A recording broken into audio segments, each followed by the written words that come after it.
जरा सोचो कि आम दुनिया से कटी हुई एक सीक्रेट जगह पर कुछ लोगों को छोटी उम्र से ही खूंखार योद्धा बनने की ट्रेनिंग दी जाए। एक ऐसा योद्धा जो अकेला ही 100 के बराबर हो। कुछ ऐसा ही होता है हमारी आज की कहानी में। कहानी की शुरुआत होती है एक टैटू की दुकान में, जहां एक बूढ़ा आदमी एक गैंगस्टर के कंधे पर टैटू बना रहा था।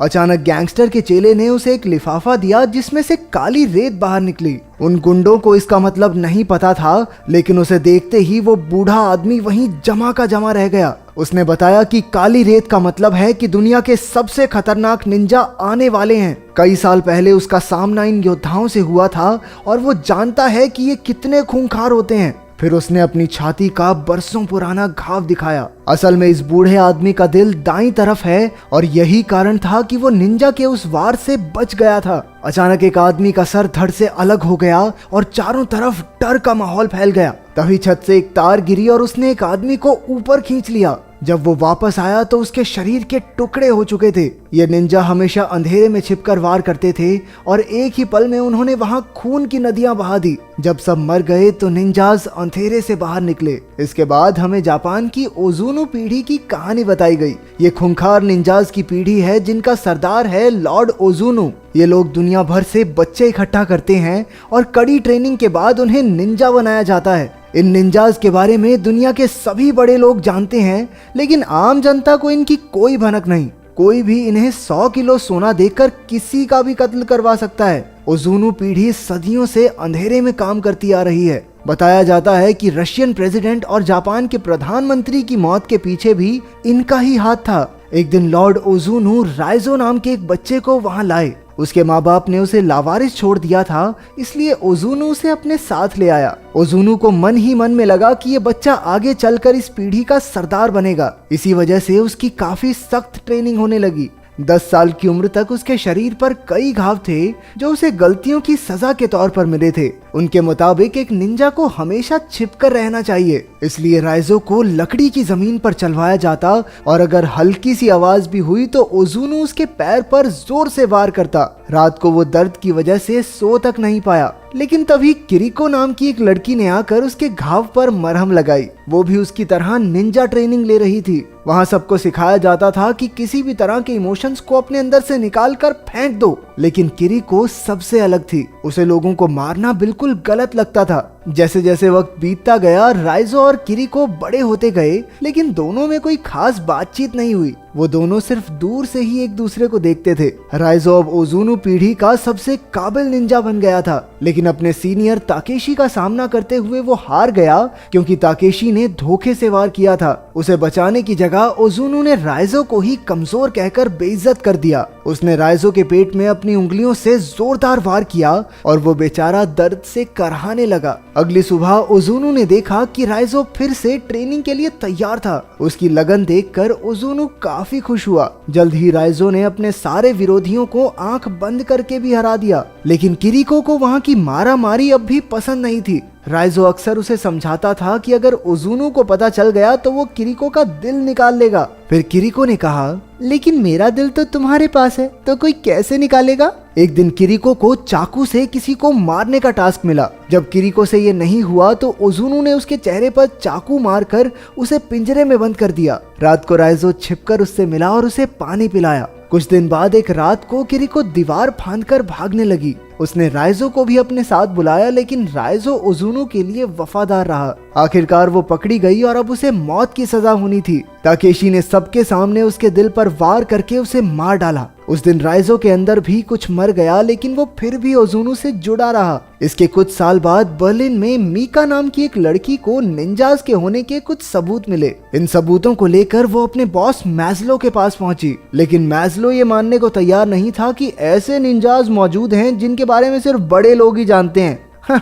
ऐसा कुछ नहीं होता। इसलिए मीका ने उसे सबूत दिखाए कि बड़े लोगों का पैसा इधर उधर होने में और कई नेताओं की मौत में निंजाज का ही हाथ है। अब मैज़लो ने इसके बारे में और जानने का फैसला किया। उन्हें पता चला कि सेबैटिन नाम के एक जासूस ने भी ऐसे सबूत इकट्ठा किए थे, लेकिन जल्द ही उसे काम से निकाल दिया गया और किसी ने उसका खून कर दिया था। उधर राइजो भी किसी खास काम के लिए बर्लिन में था। वो एक सुनसान से घर में अकेला था और हर सुबह कड़ी ट्रेनिंग करता। एक दिन वो कपड़े धोने की दुकान पर गया जहाँ उसे एक औरत दिखी। उसे देखते ही राइजो समझ गया कि वो भी एक निंजा है। उसी वक्त दोनों ने एक दूसरे पर वार किया और एक जबरदस्त लड़ाई शुरू हो गई। कुछ देर बाद हमने देखा कि राइजो उस लड़की को एक वॉशिंग मशीन में भर के चला गया था। उधर मीका उस जासूस की पत्नी से मिलने पहुंची जिसे निंजास के सबूत मिलने पर मार दिया गया था। उस औरत ने बताया कि यूं तो उसका पति काफी हिम्मत वाला था, लेकिन उस घटना के बाद वो इतना डर गया कि घर के हर खिड़की दरवाजे पर कम से कम 2 ताले लगाकर रखता। घर के हर कोने में रोशनी रहती थी। उसने परछाइयों के लिए कोई जगह छोड़ी ही नहीं कि कहीं कोई निंजा ना आ जाए। लेकिन उस रात जब वो आए तो बत्तियां अपने आप ही बंद होने लगी। अगले दिन मीका के ऑफिस में एक ऑफिसर आया क्योंकि वो ऐसी चीजों के बारे में ज्यादा सोच रही थी जो उसके काम की थी ही नहीं। उस रात मीका ध्यान से घर लौटी, लेकिन उसने देखा कि पूरी गली में ही लाइट नहीं थी। वो फिर भी अपने घर में घुसी और उसी वक्त एक निंजा ने उस पर हमला कर दिया। हैरानी की बात तो ये थी कि एक दूसरे निंजा ने उसकी जान बचाई और सारे कातिलों को खत्म कर दिया। ये कोई और नहीं बल्कि राइजो ही था। हमने देखा कि इससे पहले अपने मिशन पर राइजो ने अपना सारा गुस्सा निकाला और बड़ी बेरहमी से उस आदमी का कत्ल कर दिया। इस मिशन के बाद वो छत पर बाकी निंजाज से मिलने गया। लॉर्ड ओजुनु ने कहा कि उसे राइजो पर गर्व है, लेकिन अचानक राइजो ने उस पर हमला कर दिया और उसकी आंख और चेहरे को चीर डाला। उसके साथ के निंजाज ने लीडर पर हमला करने की वजह से उसे काफी जख्मी करके छत से नीचे फेंक दिया। खुशकिस्मती से राइजो पानी में गिरकर बच निकला। उस दिन के बाद राइजो ने निंजाज के खिलाफ काम करना शुरू कर दिया और उनके हर मिशन को चौपट किया। उसने मीका की जान भी इसीलिए बचाई थी। इसके बाद दोनों एक होटल में पहुंचे और अपने कपड़े बदले, क्योंकि निंजा खास सूंघने की शक्ति से इंसानों तक पहुंच जाते हैं। फिर मीका ने मैज़लो को बताया कि वो तो राइजो के साथ है, लेकिन मैज़लो को तो राइजो को पकड़ने के ऑर्डर्स मिले थे। वो जानता था कि राइजो उनका दुश्मन नहीं है, लेकिन उसे ऑर्डर तो मानने ही होंगे। इसलिए जब मैज़लो मीका और राइजो से मिलने गया तो पुलिस ने उसे बंदी बना लिया। फिर उसे एक सुनसान जेल में कैद करके जंजीरों से बांध दिया गया। जब मीका को पता चला कि इसमें मैज़लो भी मिला हुआ है तो वो उससे बात करने गई, लेकिन मैज़लो उसे रिहा करने के लिए हरगिज राजी नहीं हुआ, क्योंकि राइजो जेल में ही निंजाज से सुरक्षित रह सकता है। रात को मीका राइजो को पानी पिलाने गई, लेकिन फिर राइजो कहने लगा कि निंजाज किसी भी वक्त यहाँ आ जाएंगे। मीका ने मैज़लो को भी सावधान करने की कोशिश की, लेकिन अब बहुत देर हो चुकी थी। अचानक लाइट्स चली गई और निंजाज अंधेरे से बाहर निकले। उन खतरनाक योद्धाओं के सामने जाबाज सैनिकों की फौज और उनके हथियार भी कम पड़ गए।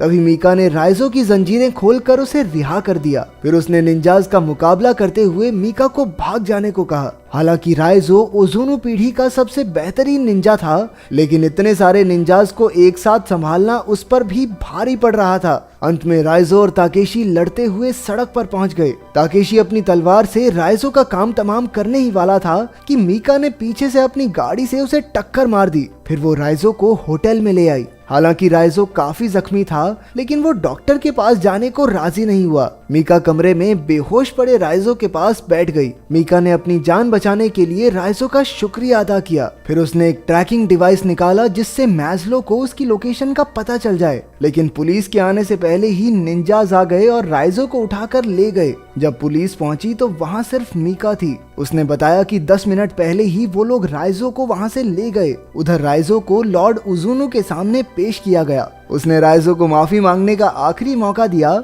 लेकिन राइजो ने कहा, मैं झुकेगा नहीं साला। इससे ओजुनु का गुस्सा 7वें आसमान पर पहुंच गया, क्योंकि कुछ साल पहले तक तो उसने सोचा था कि यही लड़का आने वाले समय में पूरे कबीले का सरदार बनेगा। उसने राइजो को किरिको की जगह खड़ा किया और फिर अपनी उंगलियों से 3 बार खतरनाक वार किए। आमतौर पर ओजुनु के एक ही वार से लोग मर जाते थे, लेकिन राइजो ने तो बस खून की उल्टी की। उसके साथ साथ ट्रैकिंग डिवाइस भी बाहर आ गया। उसी वक्त मीका ने पूरी पुलिस फौज के साथ हमला करके खलबली मचा दी। कई निंजाज धमाकों में मारे गए। इस खूनी जंग में दोनों तरफ से कई लोग शहीद हुए। वहीं राइजो को ताकेशी और उसके आदमियों ने घेर लिया। राइजो ने आव देखा ना ताव और एक एक करके सबको धूल चटा दी। फिर ताकेशी और राइजो आमने सामने आए और अपना पूरा जोर लगा दिया। आखिरकार जीत राइजो की हुई और उसने ताकेशी के शरीर का एक हिस्सा काट फेंका। अब बारी थी ओजुनु की। उसने देखा कि ओजुनु एक कमरे में आराम से बैठा था। वहीं बाहर जबरदस्त धमाके हो रहे थे। अचानक ओजुनु हवा में ही गायब हो गया और राइजो के पीछे के अंधेरे से निकला। सिर्फ एक धक्के से उसने राइजो को हवा में उड़ा दिया। फिर दोनों ने अपनी तलवारें निकाली और एक दूसरे के खून के प्यासे हो गए। ओजुनु ने एक बार फिर उसे माफी मांगने का मौका दिया और कहा कि वो राइजो का बाप है, वो ही उसे वहां लेकर आया था और बचपन से आज तक पाला है। लेकिन राइजो ने जवाब दिया कि वो किसी का बेटा नहीं और ओजुनु को खत्म करके ही वो आजादी की पहली सांस लेगा। फिर वो ओजुनु पर लपक पड़ा लेकिन वो एक बार फिर से गायब हो गया। तभी मीका राइजो की मदद करने पहुंची। मौका देखकर ओजुनु ने पीछे से मीका की छाती के तलवार आर पार कर दी। ये देखकर राइजो को याद आ गया कि कैसे इन दरिंदों ने उसके बचपन के प्यार किरिको को मार डाला था। गुस्से से भरकर राइजो ने एक ही झटके में अपनी तलवार से ओजुनु के 3 टुकड़े कर दिए। राइजो मीका को बाहर लाया और डॉक्टर्स ने उसे देखा।